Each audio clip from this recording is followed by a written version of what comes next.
Bayangkan ketika nyawa seorang gadis dipertaruhkan, dan kejahatan mengintai di balik bayang malam. Hanya keberanian sejati yang bisa menantang takdir. Dari balik debu perjalanan seorang kuli bangunan yang menjadi penyelamat di tengah ancaman maut. Gunawan, seorang pemuda berusia 25 tahun asal Jawa Timur, meninggalkan desanya dengan satu harapan mengubah nasib dan membahagiakan ibunya. Ia tiba di kota besar dan bekerja sebagai kuli bangunan di kawasan elit Cisauk BSD. Hidupnya keras, tapi ia tetap jujur dan tulus. Namun siapa sangka, nasibnya berubah total saat ia menolong seorang gadis bernama Cinta, anak pengusaha kaya yang nyaris menjadi korban penculikan. Dari situlah segalanya dimulai. Pertarungan antara keberanian melawan kejahatan, antara ketulusan dan kekuasaan, antara dua dunia yang berbeda, dunia seorang kuli dan dunia orang berkelas. Tapi satu hal yang pasti, keberanian Gunawan akan mengguncang seluruh Cisauk BSD, bahkan mengguncang hatinya sendiri. Langit pagi di sebuah desa kecil di Jawa Timur masih diselimuti kabut tipis saat seorang pemuda bernama Gunawan melangkah meninggalkan rumah berdinding bambu. Tas kecil lusuh tergantung di bahunya, sementara ibunya berdiri di ambang pintu menahan air mata. "Nak, jangan lupa sholat, jangan lupa kirim kabar, dan tetap jujur meski dunia di kota kejam," ucap ibunya dengan suara bergetar. Gunawan menunduk, mencium tangan ibunya, lalu menjawab lirih, "Doakan aku, Bu. Aku akan pulang membawa kebanggaan, bukan kesedihan." Kereta ekonomi yang ia tumpangi berderak pelan meninggalkan stasiun. Dari jendela, Gunawan menatap sawah dan gunung yang perlahan menghilang di balik kabut. Di hatinya bergejolak antara harapan dan ketakutan. Ia tahu, hidup di kota bukan hal mudah. Tapi tekadnya sudah bulat. Ia ingin merubah nasib, bukan hanya untuk dirinya, tapi juga untuk ibunya yang sudah renta menanggung kemiskinan. Beberapa hari kemudian, langkah kakinya menapaki kawasan proyek besar di Cisauk BSD, tempat gedung-gedung tinggi berdiri megah. Ia diterima bekerja sebagai kuli bangunan, mengangkat semen, batu, dan besi dari pagi hingga petang. Keringatnya menetes membasahi tanah, namun setiap tetes keringat itu adalah doa untuk masa depan yang lebih baik. Di antara suara mesin bor dan palu, Gunawan sering menatap rumah-rumah mewah di seberang proyek. Ia membayangkan seperti apa rasanya hidup di dalamnya. "Mereka tidur di kasur empuk, sementara aku di lantai semen," gumamnya sambil tersenyum pahit. Namun di balik senyum itu, ada semangat yang tak pernah padam. Ia percaya, Tuhan tidak akan tidur melihat perjuangan orang kecil. Malam hari, di kamar kontrakan sempit berukuran 3x2 meter, Gunawan hanya punya satu teman, foto ibunya yang ia letakkan di atas meja kecil. Ia berbicara pada foto itu seolah ibunya ada di sana. "Bu," Gunawan masih kuat. Meski kadang lapar, tapi Gunawan masih semangat. "Suatu hari nanti, Gunawan akan buat ibu tinggal di rumah yang bagus. Ibu nggak akan kerja di sawah lagi," katanya lirih dengan mata berkaca-kaca. Namun di tengah ketenangan malam, suara motor besar dan teriakan kasar sering terdengar dari kejauhan. Para pekerja bangunan sudah terbiasa, itu suara geng preman yang sering datang memalak uang keamanan dari proyek. Salah satu dari mereka, yang paling ditakuti, dikenal dengan nama Rambo Baya, preman besar pemilik ajian rawa rontek. Konon katanya, ia kebal terhadap senjata apapun dan bisa hidup kembali setelah mati. Gunawan hanya diam setiap kali mereka datang, memilih tak ikut campur. Suatu sore, setelah seharian bekerja, Gunawan duduk di tepi jalan proyek. Angin sore berhembus pelan, membawa aroma tanah dan debu. Ia menatap matahari yang mulai tenggelam di balik gedung tinggi. Di dalam hati, ia berbisik, entah apa yang menunggu di kota ini. Tapi aku tak akan mundur. Ia tidak tahu, bahwa takdir sedang menunggu di tikungan jalan, di antara deru mobil mewah dan langkah gadis cantik yang akan mengubah segalanya. Dan di hari berikutnya, takdir itu datang tanpa aba-aba, saat sebuah mobil mewah berhenti mendadak di depan proyek, dan dari dalamnya turun seorang gadis muda berparas lembut yang mobilnya mogok di tengah jalan. Gunawan menatapnya tanpa sadar, seolah dunia berhenti berputar sejenak. Gadis itu bernama Cinta Prameswari, dan pertemuan itu akan menjadi awal dari segalanya, awal dari kisah yang akan mengubah hidup seorang kuli bangunan selamanya. Hari itu, matahari memancarkan teriknya tanpa ampun di langit Cisauk. Gunawan berdiri di bawah sinar yang membakar kulitnya, menggenggam sekop dengan tangan kasar penuh kapalan. Debu menempel di wajahnya, peluh menetes dari kening, tapi di balik lelah itu, ia menemukan kebanggaan. Beginilah harga dari mimpi, gumamnya pelan, sambil terus mengangkat semen untuk lantai rumah mewah yang bahkan pintunya saja lebih mahal dari seluruh harta di kampungnya.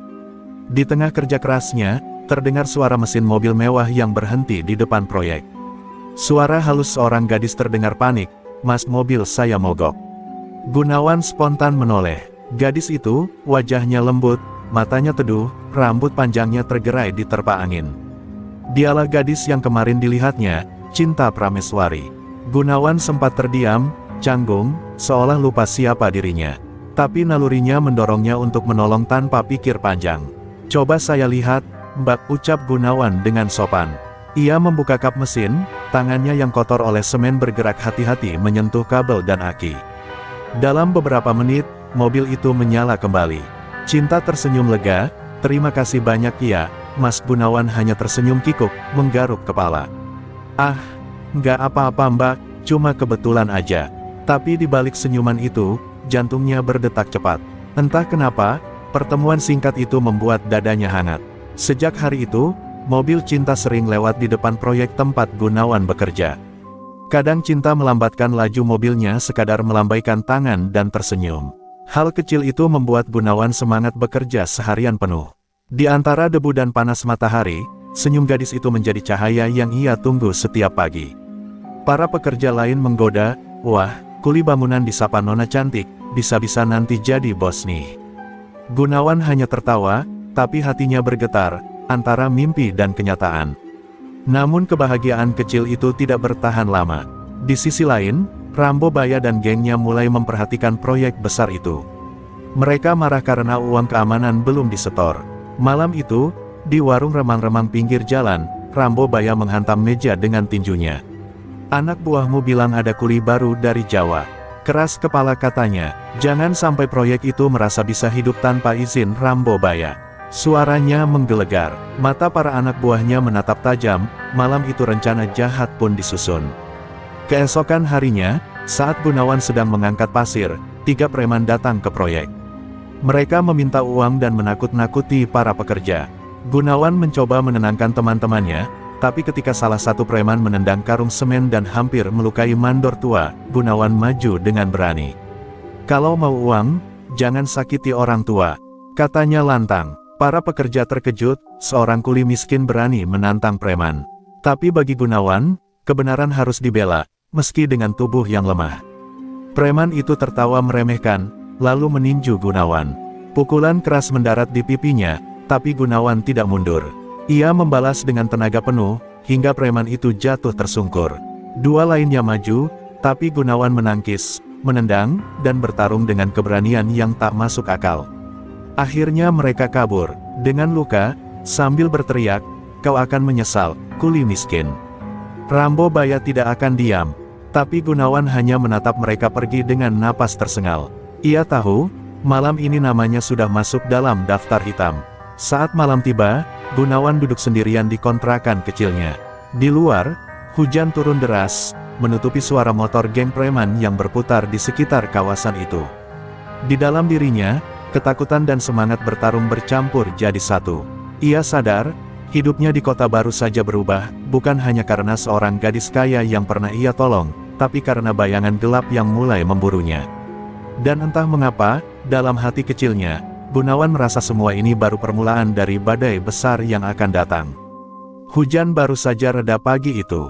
Jalanan di sekitar proyek masih basah, menyisakan aroma tanah yang khas. Gunawan datang paling awal seperti biasa, menyiapkan alat kerja sebelum pekerja lain tiba. Di dalam hatinya masih tersisa waspada, setelah kejadian kemarin, ia tahu geng Rambo Baya pasti tidak akan diam. Tapi entah kenapa, dalam diam, wajah gadis bernama Cinta Prameswari itu kembali terbayang.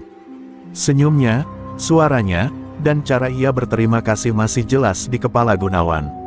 Seolah menjadi alasan baru baginya untuk tetap kuat menghadapi kerasnya kota. Pagi itu, takdir kembali mempertemukan mereka. Mobil putih elegan berhenti di depan proyek. Gunawan yang sedang mengangkat semen berhenti sejenak. Dari dalam mobil itu, Cinta turun, mengenakan kemeja putih dan rok panjang berwarna biru muda. Cantik, anggun, dan lembut kontras dengan debu dan panas yang melingkupi Gunawan. Ia tersenyum begitu melihat Gunawan. "Mas Gunawan, masih ingat saya?" Suaranya lembut, tapi cukup membuat jantung Gunawan berdegup tak karuan. Gunawan buru-buru menunduk sopan. "Ingat, Mbak, masih ingat. Apa kabar?" Jawabnya gugup. Cinta tertawa kecil. "Baik, Mas. Saya kesini mau lihat rumah contoh. Papa saya yang punya proyek ini." Ucapan itu membuat Gunawan terdiam sejenak. Baru kali ini ia sadar bahwa gadis yang ia bantu ternyata anak dari orang paling berpengaruh di proyek tempatnya bekerja.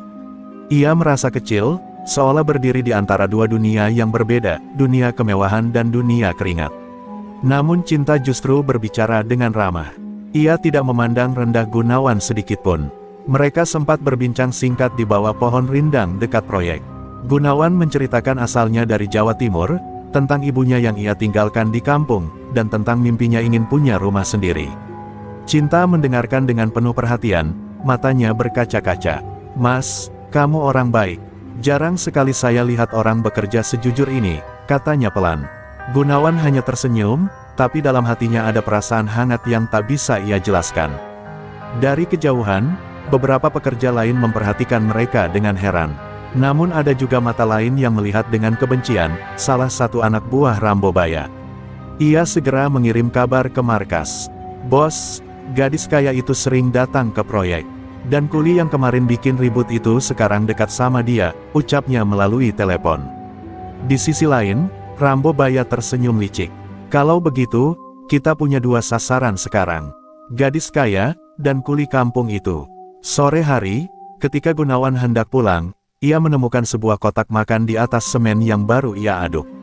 Di dalamnya ada nasi, lauk sederhana, dan secarik kertas bertuliskan, "Jangan lupa makan, Mas." Dari cinta, Gunawan terpaku. Ia memegang kotak itu dengan tangan bergetar. Bukan karena lapar, tapi karena terharu, baru kali ini dalam hidupnya ada orang kaya yang memperlakukannya bukan sebagai kuli, tapi sebagai manusia. "Terima kasih, Mbak Cinta," bisiknya lirih. Matanya berkaca. Namun malam itu, saat Gunawan berjalan pulang ke kontrakan, dua motor mendekat dengan cepat. Dari belakang, tanpa aba-aba, sebuah botol dilempar ke arahnya, nyaris mengenai kepala. Ia menunduk spontan, botol itu pecah di tembok. Dari kejauhan terdengar suara tawa kasar, "Jangan sok jadi pahlawan, kuli miskin." Ini baru peringatan. Gunawan mengepalkan tangan, napasnya berat, tapi ia tetap melangkah tegak. Ia tahu, pertarungan ini belum selesai. Di kamar kontrakan, Gunawan duduk diam menatap foto ibunya. "Bu, dunia di sini keras sekali." Tapi Gunawan gak akan menyerah. Ia menarik napas panjang, menatap keluar jendela yang basah oleh embun malam. Di kejauhan, lampu-lampu kota berkelip indah, seolah menandakan bahwa hidupnya baru saja memasuki babak baru. Babak yang mempertemukan cinta, keberanian, dan bahaya dalam satu jalan takdir yang sama. Malam itu kawasan Cisauk BSD sepi, tapi hawa takut terasa di udara. Di balik gemerlap lampu rumah-rumah mewah, ada sudut gelap yang tak pernah dijamah aparat, tempat di mana hukum tunduk pada satu nama, Rambobaya. Lelaki bertubuh besar dengan tato menjalar di lengan dan mata merah menyala. Orang bilang, dia bukan manusia biasa, karena ajian rawa rontek mengalir di tubuhnya, ajian yang membuatnya kebal dan hidup kembali setelah mati. Tak ada yang berani melawan. Siapapun yang mencoba, akan hilang tanpa kabar. Di warung tuak pinggir rel, Rambobaya duduk dikelilingi anak buahnya. Asap rokok mengepul tebal, sementara suara musik dangdut serak-serak menambah mencekam suasana. Salah satu anak buahnya melapor, "Bos, gadis kaya itu sering datang ke proyek. Dan si kuli kampung itu, Gunawan, kelihatannya dekat sama dia." Rambobaya mengangkat kepala perlahan, senyumnya licik. "Kuli kampung, hahaha, kalau begitu, dia cari mati. Nona kaya itu bisa jadi ladang emas buat kita. Besok malam, kita ambil gadisnya, sekalian ajari itu kuli miskin cara tunduk pada penguasa Cisauk." Keesokan harinya, Gunawan sudah merasakan ada yang aneh. Dari tadi pagi ada beberapa wajah baru berkeliaran di sekitar proyek, matanya tajam mengawasi. Gunawan mencoba tenang, tapi nalurinya berkata bahaya sedang mendekat. Siang itu, Cinta kembali datang membawa makanan untuk para pekerja. Ia terlihat riang, tak tahu apapun tentang ancaman yang mengintainya. Gunawan tersenyum menatapnya dari jauh, tapi dalam hatinya ada rasa tak enak yang makin kuat. Saat sore menjelang, Gunawan berjalan menuju halte setelah bekerja. Udara dingin, jalanan sepi. Tiba-tiba, suara motor berderu cepat dari belakang. 4 orang turun, wajah tertutup masker hitam. "Kamu Gunawan?" tanya salah satu dengan suara serak. Gunawan diam, matanya waspada. "Kalau iya, kenapa?" tanyanya datar. Lalu tanpa peringatan, pukulan mendarat di wajahnya. Gunawan jatuh, tapi segera bangkit dan menangkis serangan berikutnya. Pertarungan sengit pun pecah di bawah langit senja yang memerah.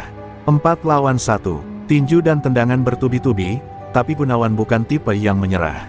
Ia menangkis dengan tenaga sisa setelah seharian bekerja. Ia berhasil menjatuhkan 2 lawannya, namun yang lain memukulnya dengan besi. Darah mengalir di pelipisnya, tapi Gunawan tetap berdiri. "Sampaikan ke bosmu, aku nggak takut," teriaknya di antara napas tersengal. Para preman mundur sejenak, lalu pergi sambil tertawa. "Nikmatilah sisa waktumu, kuli kampung. Rambo Baya akan datang sendiri malam nanti." Gunawan terhuyung, tubuhnya penuh luka, tapi matanya tetap menyala. Dalam perjalanan pulang ke kontrakan, ia menatap langit malam yang mulai gelap. "Mereka bisa punya uang, bisa punya kekuasaan, tapi mereka nggak punya keberanian yang aku punya," gumamnya lirih. Ia tahu malam ini belum berakhir. Ia tahu badai baru akan datang. Di tempat lain, Cinta sedang duduk di kamarnya menatap langit kota yang sama.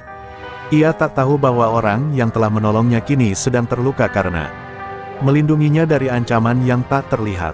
Ada perasaan aneh di dadanya, rasa cemas yang belum ia pahami. Ia menggenggam ponselnya, ingin mengirim pesan kepada Gunawan, tapi urung. Ia hanya berdoa pelan, "Semoga kamu baik-baik saja, Mas Gunawan." Dan di bawah langit Cisauk yang sunyi, Rambo Baya tersenyum di balik asap rokoknya, menatap foto Cinta dan Gunawan di tangan anak buahnya. "Besok malam, mereka berdua akan tahu siapa penguasa sebenarnya di sini," katanya dengan suara berat penuh dendam. Malam itu menjadi awal dari kegelapan yang akan menelan siapapun yang berani menantang nama Rambo Baya. Malam turun perlahan di Cisauk BSD. Lampu-lampu jalan menyala temaram, namun di balik gemerlap itu, ada bayangan gelap yang bergerak di setiap sudut. Di markasnya, Rambo Baya mempersiapkan rencana besar. 5 mobil dan 10 motor sudah siap di halaman. Puluhan anak buah bersenjata tajam, dengan wajah penuh tato, menunggu aba-aba. Rambo berdiri di depan mereka, menatap foto Cinta yang diremas di tangannya. Gadis ini bukan cuma anak orang kaya. Dia kunci untuk menguasai proyek itu. Tangkap hidup-hidup. Dan kalau si kuli kampung itu muncul, suaranya berhenti sejenak sambil tersenyum kejam, "Habisi dia." Di sisi lain, Gunawan yang masih terluka duduk di depan kontrakannya. Luka di pelipisnya belum kering, tapi pikirannya tetap gelisah. Sejak perkelahian kemarin, ia merasa sesuatu yang buruk sedang direncanakan. Hatinya berkata bahaya itu bukan untuknya, tapi untuk gadis yang tanpa sengaja telah mengubah hatinya, Cinta Prameswari. Ia menatap langit yang mulai berawan, angin malam bertiup kencang, seolah memberi isyarat akan datangnya badai. Malam itu juga, Cinta sedang dalam perjalanan pulang dari pertemuan bisnis bersama ayahnya. Jalanan sepi, hanya ditemani sopir dan 1 pengawal. Mobil melaju pelan di kawasan proyek yang kebetulan melewati tempat Gunawan bekerja. Dari kejauhan, beberapa motor mulai membuntuti. Lampu-lampu kendaraan itu menyala redup, berjejer seperti bayangan serigala di malam gelap. Tiba-tiba, suara benturan keras terdengar. Sebuah mobil hitam melintang di jalan, menutup jalur. Sopir Cinta panik, menginjak rem mendadak. Dalam hitungan detik, belasan pria bertopeng turun, membawa senjata tajam. Mereka memecahkan kaca mobil, menarik paksa Cinta keluar sambil menodongkan pisau. Cinta menjerit ketakutan, "Tolong, lepaskan aku." Tapi tak ada siapapun di sana, kawasan itu sudah mereka kuasai. Namun nasib berkata lain. Dari arah berlawanan, Gunawan yang baru pulang dari warung mendengar jeritan itu. Nalurinya langsung menyala. Tanpa pikir panjang, ia berlari menuju sumber suara. Matanya membelalak melihat gadis yang ia kenal diseret oleh para preman. "Mbak Cinta!" teriaknya keras. Tanpa senjata, tanpa rencana, Gunawan langsung menyerbu ke tengah kawanan itu seperti singa yang marah. Pertarungan brutal pun pecah di tengah jalan yang sepi. 10 preman menyerangnya bertubi-tubi, tapi Gunawan tidak peduli. Pukulan, tendangan, hantaman besi, semua ia hadapi dengan tubuh penuh luka.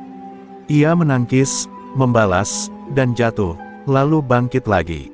Darah menetes di wajahnya, tapi tekadnya menyala lebih kuat dari rasa sakit. Di matanya hanya ada satu tujuan, melindungi Cinta, apapun yang terjadi. Cinta berteriak dari balik mobil, menangis ketakutan melihat Gunawan dipukuli. Tapi Gunawan tidak menyerah. Satu demi satu preman tumbang, bahkan saat dua orang lagi memukulnya dari belakang. Napasnya tersengal, tubuhnya goyah, tapi ia masih berdiri tegak, menghadang mereka sendirian. Di kejauhan, sirene polisi mulai terdengar, entah siapa yang menelpon, mungkin warga sekitar yang melihat. Preman-preman itu panik dan kabur, meninggalkan Cinta yang tersungkur menangis di jalan. Gunawan terjatuh di dekatnya, tubuhnya bersimbah darah, tapi bibirnya masih sempat berkata pelan, "Kamu, gak apa-apa, Mbak." Cinta menatap wajahnya yang penuh luka sambil menangis, "Kenapa kamu bodoh sekali, Mas, kenapa harus lawan mereka sendirian?" Gunawan tersenyum lemah, "Karena kalau bukan aku, siapa lagi?" Lalu kesadarannya perlahan memudar. Di tengah air mata, Cinta menggenggam tangan Gunawan erat. Dan malam itu, di jalan basah penuh darah, lahirlah ikatan takdir antara dua dunia, dunia seorang gadis kaya dan seorang kuli bangunan yang berani menantang maut. Gunawan dibawa ke rumah sakit oleh Cinta malam itu juga. Tubuhnya penuh luka sayatan, wajahnya lebam, dan napasnya tersengal.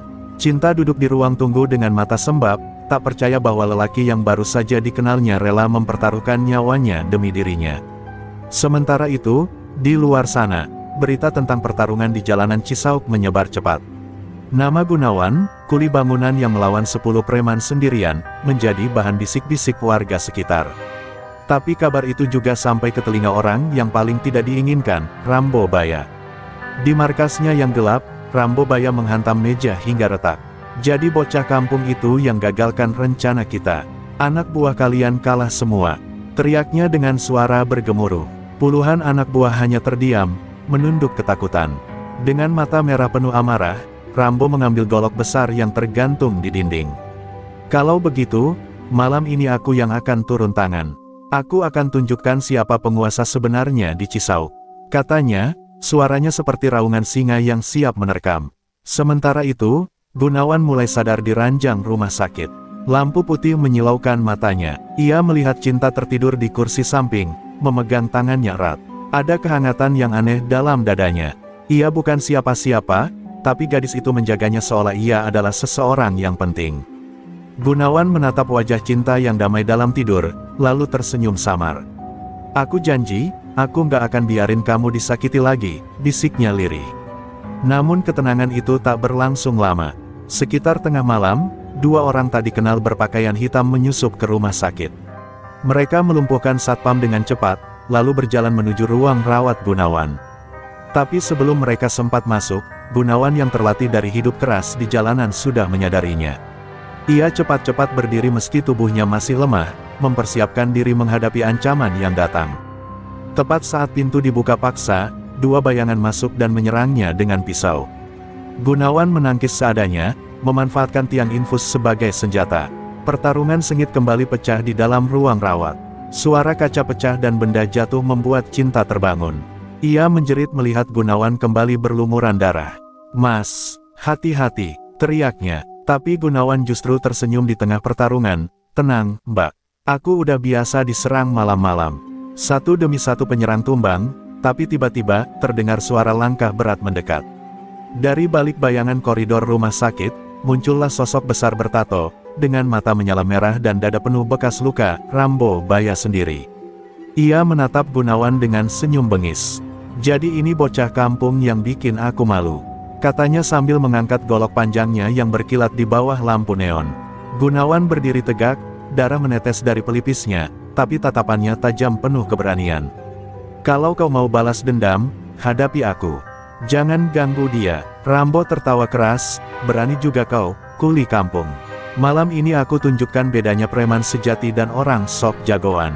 Lalu mereka berdua saling menerjang, suara logam beradu dengan tulang, teriakan keras menggema di lorong rumah sakit yang sepi.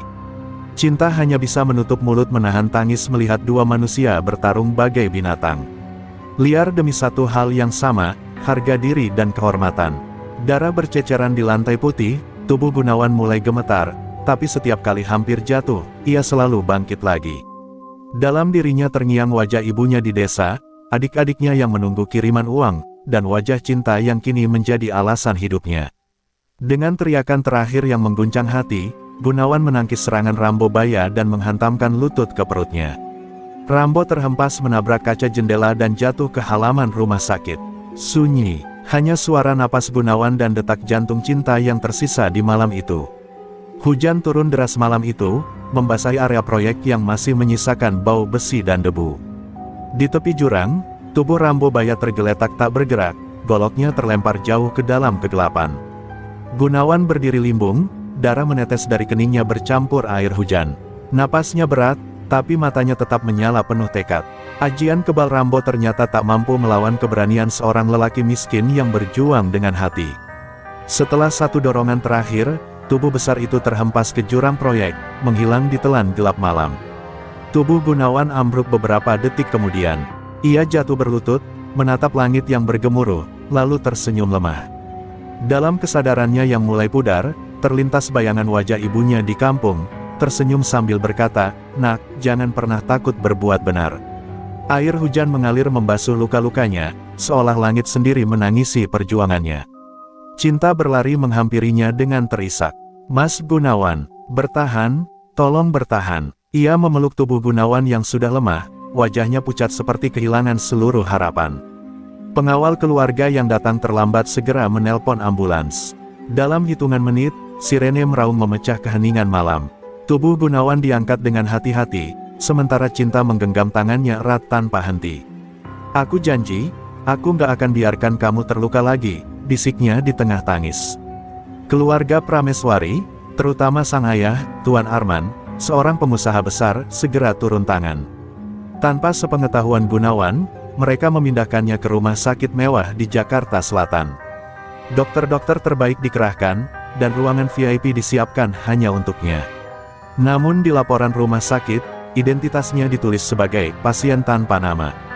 Keluarga cinta tidak ingin media tahu, karena berita penculikan itu sudah menyebar luas. Selama 3 hari 3 malam, Gunawan tak sadarkan diri. Tubuhnya dipenuhi perban dan selang infus, tapi jantungnya tetap berdetak kuat. Cinta setiap hari datang diam-diam, duduk di sampingnya, membacakan doa dan cerita. Kadang ia tersenyum, kadang meneteskan air mata.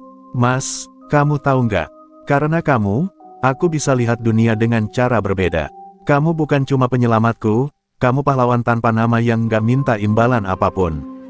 Di hari keempat, Gunawan akhirnya membuka mata. Pandangannya buram, tapi ia melihat sosok cinta tertidur di kursi. Ia mencoba bangun, namun tubuhnya masih lemah. Perawat yang masuk hampir menjatuhkan nampan ketika sadar pasien yang mereka kira koma sudah sadar. "Mas, tenang dulu ya, kamu selamat," ujar sang perawat dengan senyum lega. Gunawan menatap sekeliling, ruangan serba putih, peralatan canggih, aroma antiseptik mahal, semua terasa asing baginya. Beberapa jam kemudian, Tuan Arman datang menjenguk. Ia menatap pemuda itu dengan kagum sekaligus rasa bersalah. "Kau menyelamatkan putriku, padahal kau bahkan tak mengenalnya dengan baik.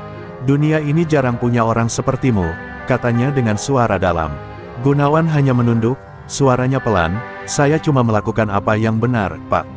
Saya nggak butuh balasan." Tapi Tuan Arman tersenyum, "Justru itu, Nak. Orang yang tak meminta balasan, pantas menerima yang terbaik."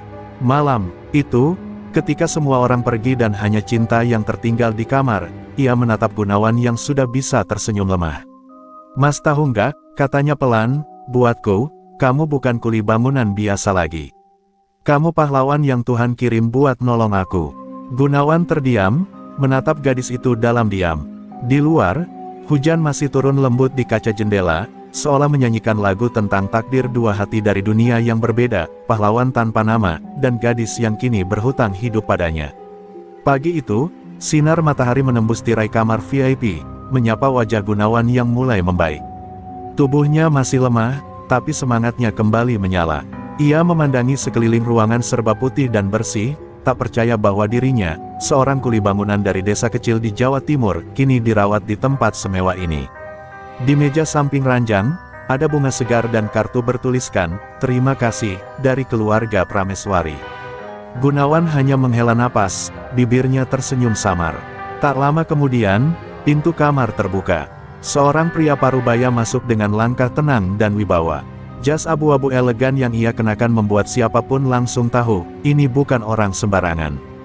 Dialah Pak Herman Prameswari, ayah dari Cinta, pengusaha besar yang menguasai banyak proyek di Jakarta. "Selamat pagi, Gunawan," katanya lembut. "Kau sudah membuat keluarga kami berhutang budi sebesar hidup." Gunawan menunduk sopan, "Saya cuma melakukan kewajiban sebagai manusia, Pak.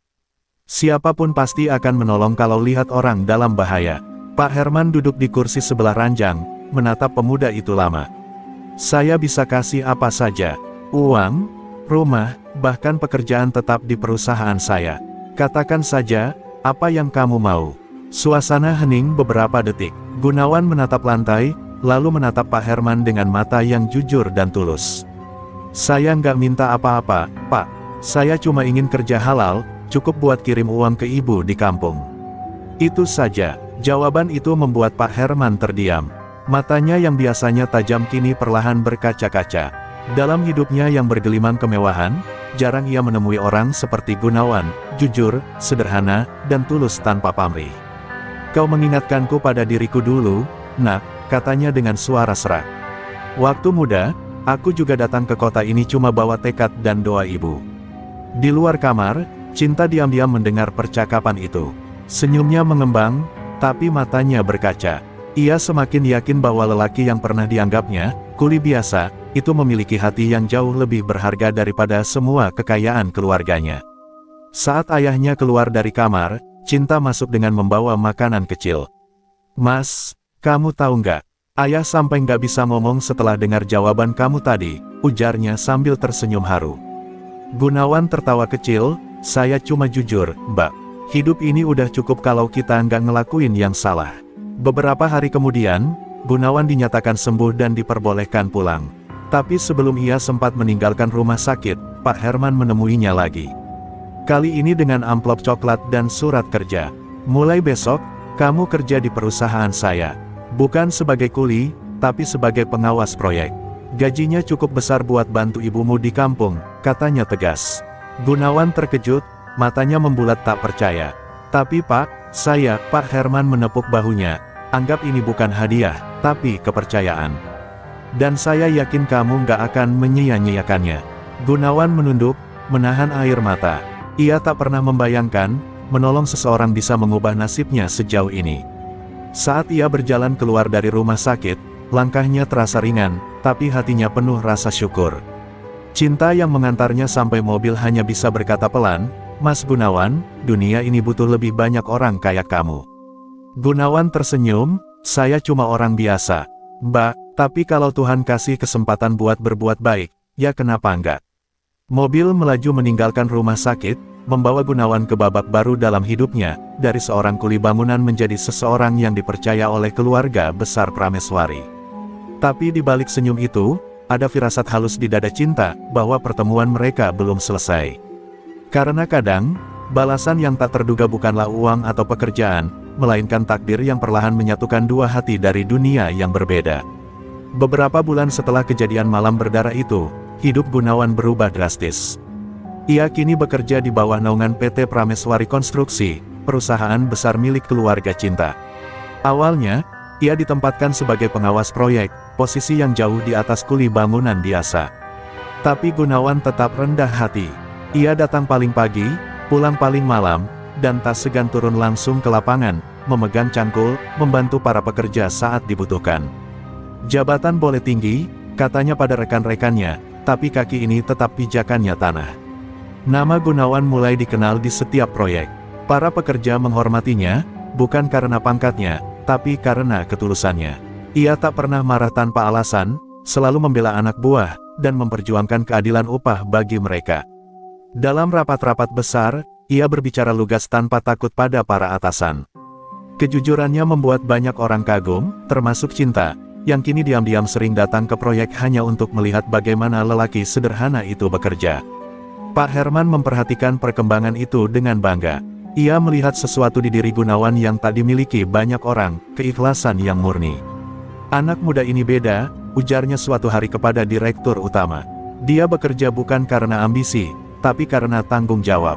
Dari situlah, perlahan Gunawan mulai dilibatkan dalam proyek-proyek besar. Ia belajar manajemen, memimpin tim, dan bahkan menjadi orang kepercayaan Pak Herman dalam banyak keputusan penting. Tahun berganti, dan nama Gunawan kini tak lagi asing di dunia konstruksi. Dari kuli bangunan yang dulu hanya bermimpi punya uang untuk ibunya, kini ia duduk di kursi site manager, mengawasi puluhan proyek bernilai miliaran. Tapi meski sudah sukses, Gunawan tetap sering pulang ke kontrakan lamanya, sekadar menyapa teman-teman lama atau membantu tetangga yang kesulitan. "Saya nggak mau lupa dari mana saya berasal," katanya saat diwawancarai sebuah media lokal. Artikel berjudul, "Kuli Bangunan Jadi Pahlawan," viral di media sosial. Foto Gunawan yang sedang memimpin pekerja di proyek tinggi disukai ribuan orang. Ia bahkan diundang ke beberapa acara televisi untuk berbagi kisah hidupnya. Tapi saat wartawan bertanya apa rahasia kesuksesannya, Gunawan hanya menjawab sederhana, "Jangan malu jadi orang kecil, asal hati tetap besar." Kata-kata itu menjadi kalimat legendaris yang menginspirasi banyak orang. Sementara itu, hubungan Gunawan dan Cinta makin dekat. Meski status sosial mereka berbeda jauh, tapi rasa hormat dan kekaguman tumbuh di antara keduanya. Cinta sering berdiskusi dengannya soal proyek sosial untuk membantu warga miskin di sekitar lokasi pembangunan. Bagi Gunawan, gadis itu bukan lagi sekadar putri orang kaya, tapi rekan seperjuangan yang mengerti arti hidup. Namun di balik semua kebahagiaan itu, ada bayangan masa lalu yang mulai muncul kembali. Sebuah kabar beredar, bahwa jasad Rambo Baya tak pernah ditemukan di dasar jurang proyek malam itu. Gunawan sempat terdiam mendengar kabar itu, tapi ia mencoba menepis perasaan was-was. "Orang jahat akan binasa dengan sendirinya," katanya dalam hati. Tapi entah mengapa, angin sore yang berhembus terasa dingin, membawa firasat yang aneh di dadanya. Malam itu, Gunawan menatap langit kota dari balkon kantornya. Lampu-lampu Jakarta berkilau di kejauhan. Ia tersenyum, mengingat masa-masa berat yang telah ia lewati. Dari seorang kuli miskin, kini ia berdiri sebagai orang yang dipercaya dan dihormati. Tapi di balik senyum itu, ia tahu satu hal, perjalanan hidupnya belum selesai. Karena semakin tinggi ia naik, semakin besar pula badai yang akan menantinya di depan. Waktu berlalu, tahun berganti. Hidup Gunawan kini jauh berbeda dari dulu. Dari tangan yang dulu hanya memegang sekop dan semen, kini ia menandatangani proyek-proyek besar dan menjadi sosok yang dihormati di dunia konstruksi. Namun di balik kesuksesan itu, satu hal yang paling berharga baginya bukan jabatan atau uang, melainkan sosok Cinta Prameswari, gadis yang dulu ia selamatkan di malam kelam. Sejak saat itu, keduanya tak pernah benar-benar berpisah. Setiap sore, Cinta sering datang ke lokasi proyek, membawa minuman untuk para pekerja. Ia tak malu meski dikenal sebagai anak orang kaya. Gunawan selalu memperingatkannya, "Mbak, kamu nggak perlu repot-repot begini." Tapi Cinta hanya tersenyum, "Aku bukan datang buat proyek, Mas. Aku datang buat lihat seseorang yang nggak pernah menyerah, bahkan waktu hidup udah jatuhin dia berkali-kali." Kalimat itu membuat dada Gunawan bergetar, sederhana, tapi menyentuh hingga ke lubuk hati. Hari demi hari, kedekatan mereka semakin kuat. Namun Gunawan selalu menahan diri. Ia sadar perbedaan dunia mereka terlalu besar. Suatu malam di bawah langit penuh bintang, Cinta memberanikan diri berbicara. "Mas Gunawan," katanya pelan, "aku nggak peduli kamu siapa atau dari mana. Aku cuma tahu, aku cinta kamu." Gunawan tertegun, hatinya bergetar hebat, tapi bibirnya justru berkata lirih, "Mbak, saya nggak pantas buat kamu. Saya cuma orang kampung, cuma kuli yang kebetulan beruntung." Air mata menetes di pipi Cinta, tapi sebelum ia menjawab, suara langkah mendekat dari belakang. Pak Herman muncul, berdiri di antara mereka. Gunawan langsung menunduk, tubuhnya tegang. Tapi pria itu justru tersenyum hangat. "Gunawan," katanya dengan suara berat tapi tenang, "dulu aku juga orang kecil yang berjuang dari nol. Kalau kau bisa buat anakku bahagia, maka aku restui." Kalimat itu menghentikan napas Gunawan seketika. Ia tak percaya pria sebesar Pak Herman bisa berbicara selembut itu. Hari-hari berikutnya menjadi titik balik. Hubungan mereka diterima sepenuhnya oleh keluarga Prameswari. Cinta semakin dekat dengan keluarga Gunawan di kampung, bahkan turun langsung membantu membangun rumah baru untuk ibunya. Saat pertama kali menjejak tanah desa, Cinta menangis haru melihat tempat asal lelaki yang kini dicintainya sepenuh hati. Dari sinilah pahlawan itu lahir, katanya sambil menggenggam tangan Gunawan erat. Beberapa bulan kemudian, di bawah langit biru dan di tengah hamparan sawah yang hijau, pesta sederhana tapi penuh kebahagiaan digelar. Gunawan mengenakan jas abu-abu, sementara Cinta tampil anggun dengan kebaya putih. Warga kampung berkumpul, anak-anak berlarian membawa bunga. Ibu Gunawan menangis haru di pelukan anaknya. "Nak, ibu bangga sekali sama kamu," bisiknya. Gunawan hanya tersenyum, semua ini karena doa ibu. Setelah menikah, Gunawan membangun rumah megah di tanah kelahirannya, bukan untuk pamer, tapi sebagai bukti bahwa ketulusan dan kerja keras bisa mengubah takdir. Ia membuka lapangan kerja bagi warga sekitar, membantu anak-anak desa agar bisa sekolah. Cinta menjadi pendamping hidup yang setia, bukan sekadar istri, tapi sahabat dalam setiap langkah perjuangan. Suatu sore, di teras rumah barunya, Gunawan duduk memandangi matahari terbenam bersama Cinta. Angin lembut berhembus membawa aroma tanah basah setelah hujan. "Kamu tahu, Mbak," katanya pelan, "hidup itu aneh. Siapa sangka kuli bangunan kayak aku bisa duduk di sini, sama orang yang dulu cuma aku berani pandang." Dari jauh, Cinta tersenyum dan menyandarkan kepala di bahunya. "Itulah takdir, Mas. Kadang Tuhan cuma mau lihat, siapa yang tetap berbuat baik, bahkan waktu hidupnya nggak adil." Mereka terdiam, menikmati senja yang perlahan tenggelam di ufuk barat. Tak ada lagi jurang di antara mereka, tak ada perbedaan yang berarti. Yang tersisa hanyalah dua hati yang disatukan oleh perjuangan dan keikhlasan. Gunawan dan Cinta, kisah nyata tentang bagaimana keberanian, kerja keras, dan ketulusan bisa mengubah seorang kuli menjadi pahlawan, dan menjadikan cinta sebagai hadiah terindah dari langit. Terima kasih telah menonton dan menemani perjalanan kisah kami di channel Pelayan Surga. Setiap like, komentar, dan dukungan dari kalian adalah cahaya yang menyemangati kami untuk terus berkarya. Semoga kebaikan, keberanian, dan kebijaksanaan selalu menyertai langkah kalian setiap hari. Jangan lupa terus dukung channel Pelayan Surga dengan like, komentar, dan subscribe, agar kita bisa terus menghadirkan cerita inspiratif, penuh aksi, dan pelajaran hidup yang berharga. Semoga setiap kisah yang kami bagikan membawa manfaat, motivasi, dan kebahagiaan bagi kalian semua. Doa terbaik kami untuk kalian, semoga Allah Subhanahu wa Ta'ala senantiasa melindungi, memberkahi, dan menuntun setiap langkah kalian menuju kebahagiaan, keselamatan, dan kesuksesan. Tetaplah berani, tetaplah beriman, dan terus sebarkan kebaikan dimanapun kalian berada.